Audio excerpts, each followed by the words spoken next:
Assalamualaikum warahmatullahi wabarakatuh. Alhamdulillah, alhamdulillahirabbil alamin.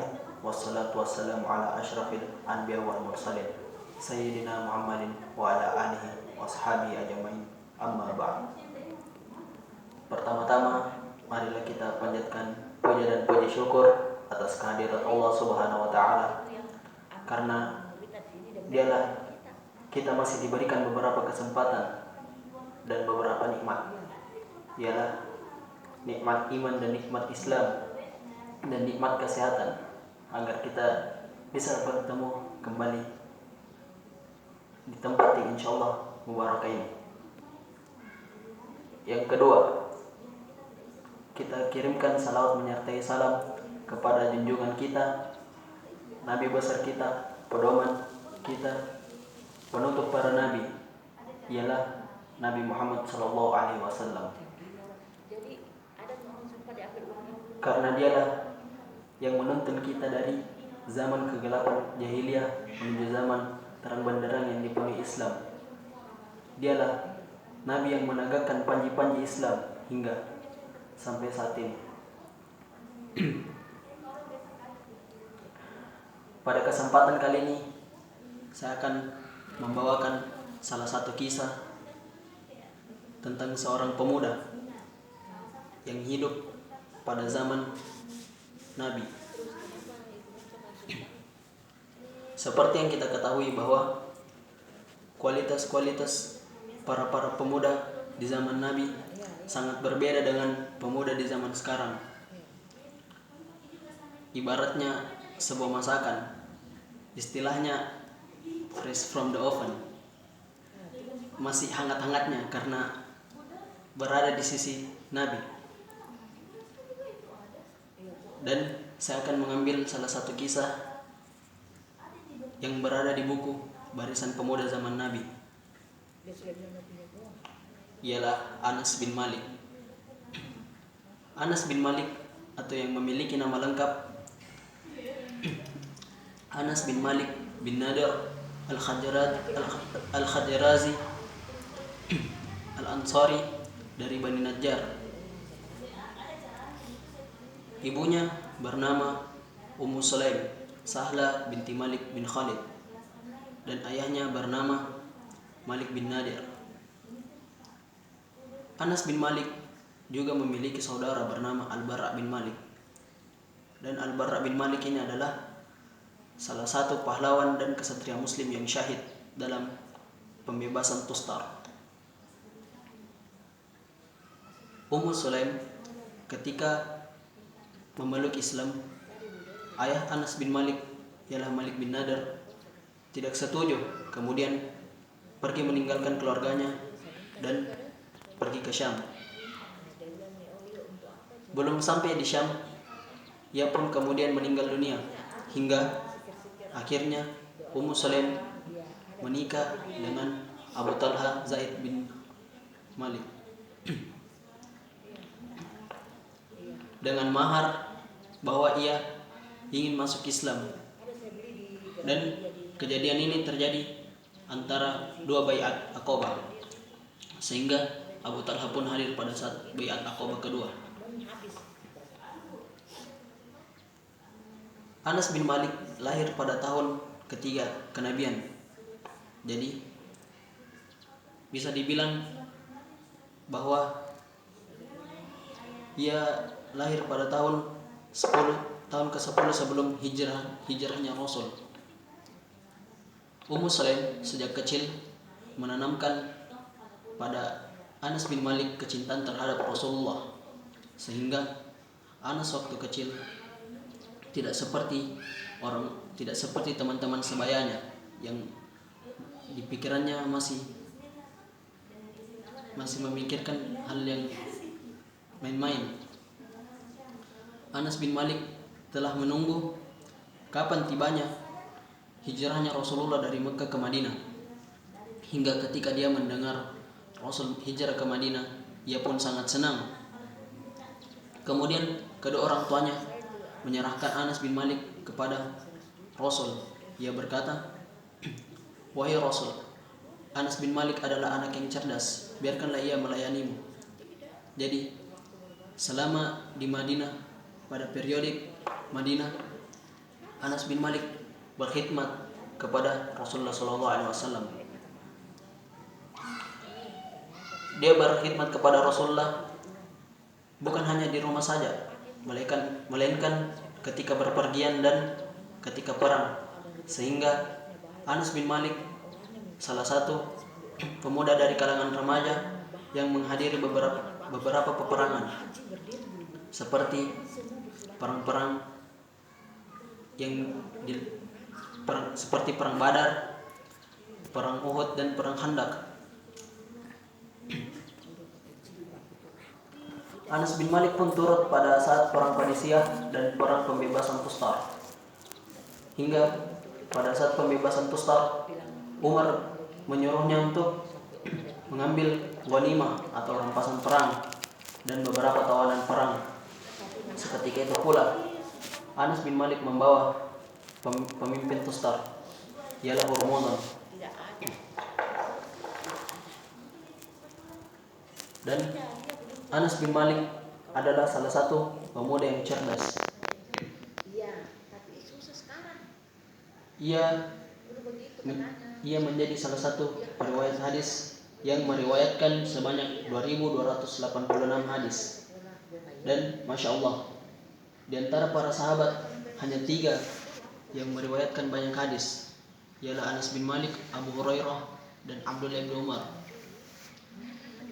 Anas bin Malik pun menjadi guru dari para imam-imam besar yang mulia seperti Hasan al-Basri, Ibnu Sirin, Sa'id bin Jubair, Az-Zuhri, Qatadah, dan juga salah satu khalifah yang ada pada masa Bani Umayyah, dinasti Umayyah, ialah Umar bin Abdul Aziz. Kecintaan Anas bin Malik terhadap Rasulullah terlihat dari ia pun mencontohi perilaku Rasulullah. Seperti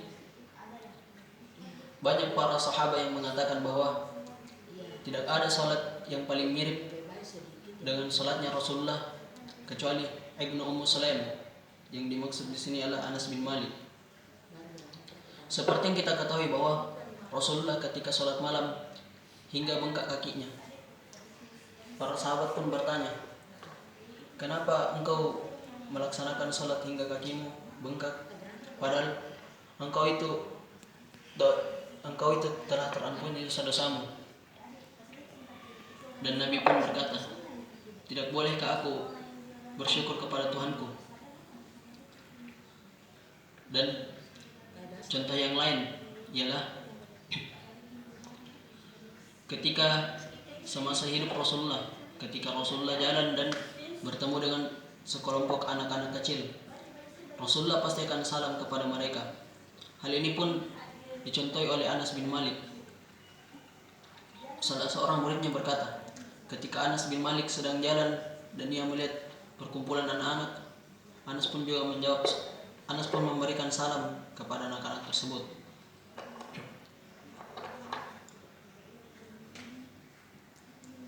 Anas bin Malik pun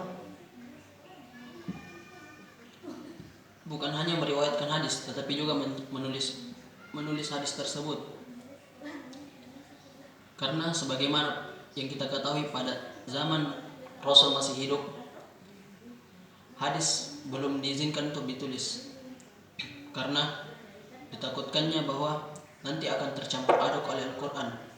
Tapi seiring ketika sepeninggal Rasulullah SAW dan Al-Quran pada saat itu telah genap dan dibukukan, maka Anas bin Malik pun menulis hadis-hadis tersebut.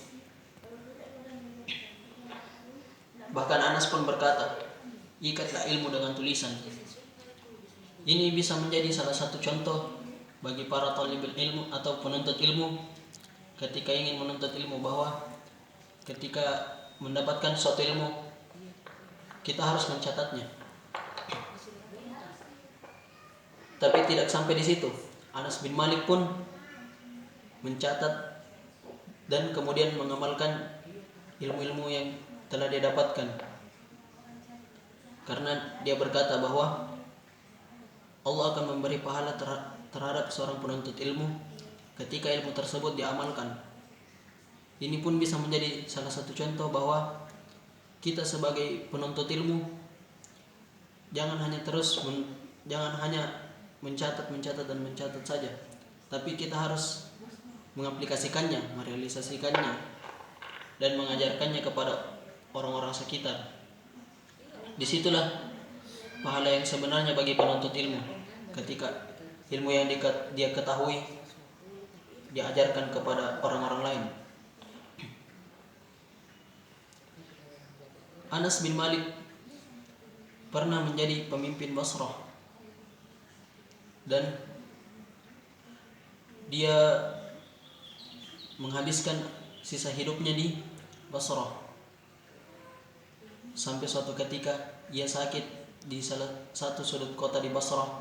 Dia pun berkata, talkinkanlah aku dengan kalimat la ilaha illallah, hingga akhirnya pun dia meninggal.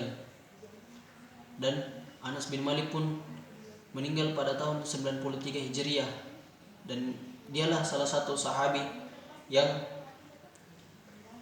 terakhir yang meninggal. Wallahu a'lam. Dan ketika Rasulullah meninggal, pada saat itu umur Anas bin Malik tergolong masih sangat muda, ialah 21 tahun. Dan Anas hidup selama 80 tahun. Ia pun dikaruniai oleh begitu banyak berkah-berkah dari harta dan keturunannya, sebagaimana ia pernah didoakan oleh Rasulullah SAW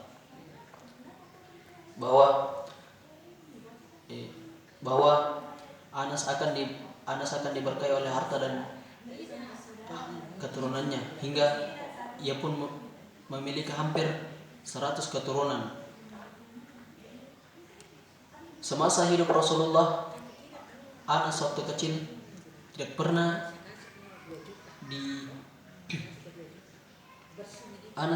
dianggap sebagai pelayan. Malahan dalam suatu riwayat, Anas bin Malik berkata, Rasulullah SAW biasa memanggilku dengan hai anakku, dan pada saat aku berkhidmah atau melayani Rasulullah, tak pernah sekalipun beliau berkata kepadaku cih, atau dia berkata, kenapa kau melakukan ini dan kenapa kau tidak melakukan itu. Mungkin beberapa hal yang bisa kita patut contohi sebagai pemuda zaman sekarang dari Anas bin Malik ialah bahwa Anas bin Malik mencontohi sikap-sikap perilaku Rasulullah SAW, baik dalam hal beribadah maupun dalam kehidupan sehari-harinya. Anas bin Malik pun menuntut ilmu juga. Meskipun dia banyak meriwayatkan hadis, dia pun tak pernah luput dari menuntut ilmu dan juga berjihad. Sekalipun dia meriwayatkan hadis, tak pernah pula Anas bin Malik meninggalkan jihad-jihad semasa hidupnya. Mungkin cukup sekian, kurang lebihnya mohon dimaafkan. Wabillahi taufiq wal hidayah. Assalamualaikum warahmatullahi wabarakatuh.